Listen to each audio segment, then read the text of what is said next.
السلام علیکم ورحمۃ اللہ وبرکاتہ۔ دین و دنیا چینل کی طرف سے آپ سب کو خوش آمدید۔ اعوذ باللہ السمیع العلیم من الشیطان الرجیم، بسم اللہ الرحمن الرحیم۔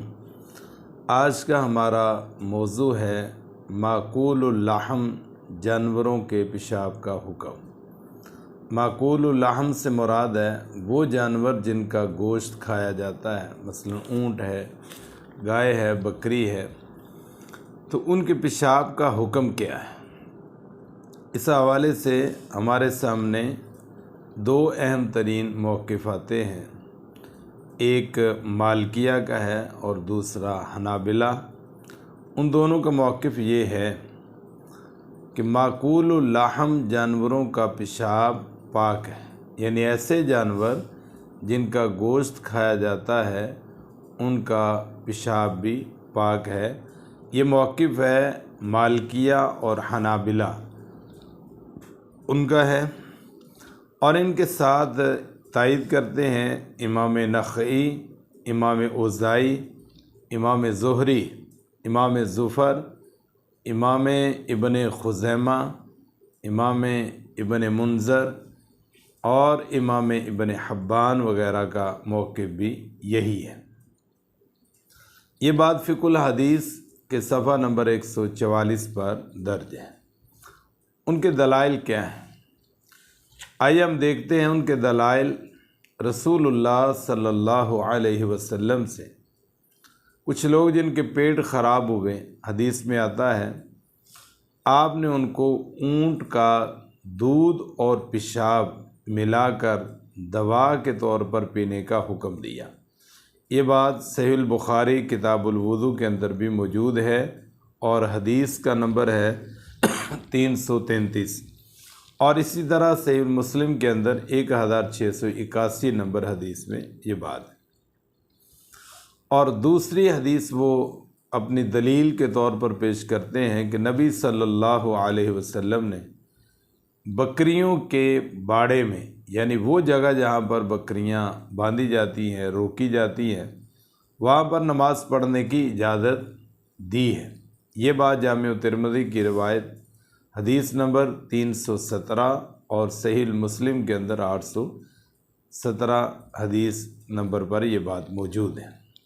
ایک موقف یہ ہے، اور دوسرا موقف ہے شافعیہ اور حنفیہ کا، یعنی امام شافعی اور امام ابو حنیفہ رحمہم اللہ ان کو ماننے والوں کا۔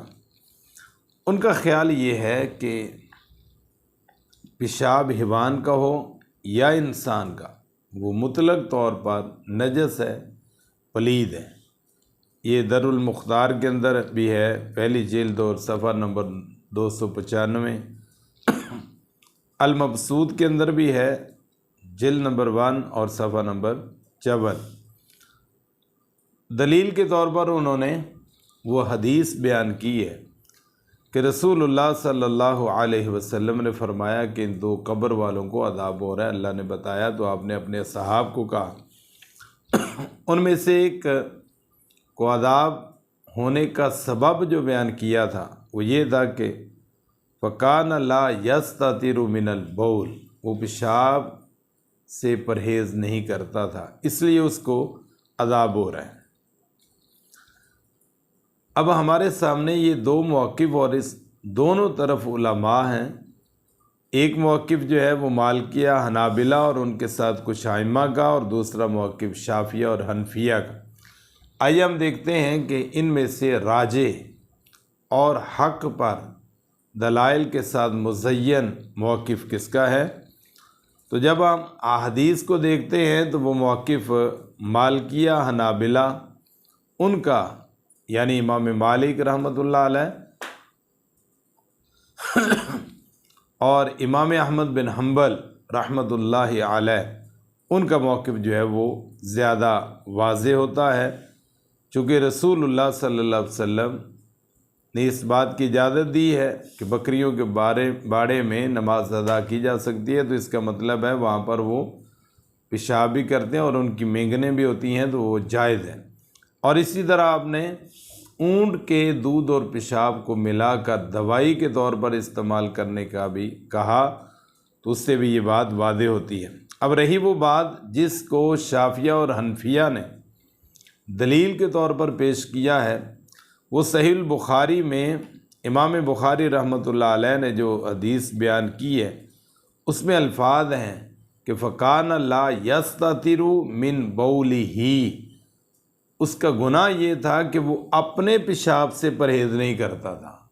انہوں نے اس کا لیا ہے شافعیہ اور حنفیہ نے کہ وہ مطلق پیشاب کی بات ہے، وہ انسان کا ہو یا حیوان کا، لیکن حدیث کے الفاظ کیا ہیں؟ فَكَانَ لَا يَسْتَتِرُ مِن بَوْلِهِ، وہ اپنے پیشاب سے پرہیز نہیں کرتا تھا۔ اور یہ صحیح البخاری میں حدیث نمبر 216 پر بھی ہے، 218 پر بھی ہے، اور 1378 پر بھی ہے، اور 6052 پر بھی یہ حدیث موجود ہے، جس سے یہ بات سمجھ میں آتی ہے کہ وہاں کسی اور حیوان کے پیشاب کا ذکر نہیں ہے، وہاں صرف اور صرف انسان کے پیشاب کا ذکر ہے۔ تو ہمارے سامنے موقف یہ آیا کہ معقول اللحم جانوروں کا پیشاب پاک ہے، وہ جانور جن کا گوشت استعمال کیا جاتا ہے اگر ان کا پیشاب کپڑوں کو اور بدن کو لگ جائے تو کوئی حرج والی بات نہیں ہے، اس سے آپ کی نماز عبادت ہو جاتی ہے۔ اللہ تعالیٰ میرا اور آپ کا حامی و ناصر ہو۔ السلام علیکم۔ اس کو دیکھتے رہیے، اس کو لائک بھی کریے، اس کو شیئر بھی کیجیے، اور ساتھ ہی گھنٹی کے بٹن کو دبا دیں تاکہ ہر آنے والی نئی ویڈیو آپ تک سب سے پہلے پہنچے۔ اس کے ساتھ مجھے اجازت دیجیے۔ اللہ حافظ۔ السلام علیکم ورحمۃ اللہ وبرکاتہ۔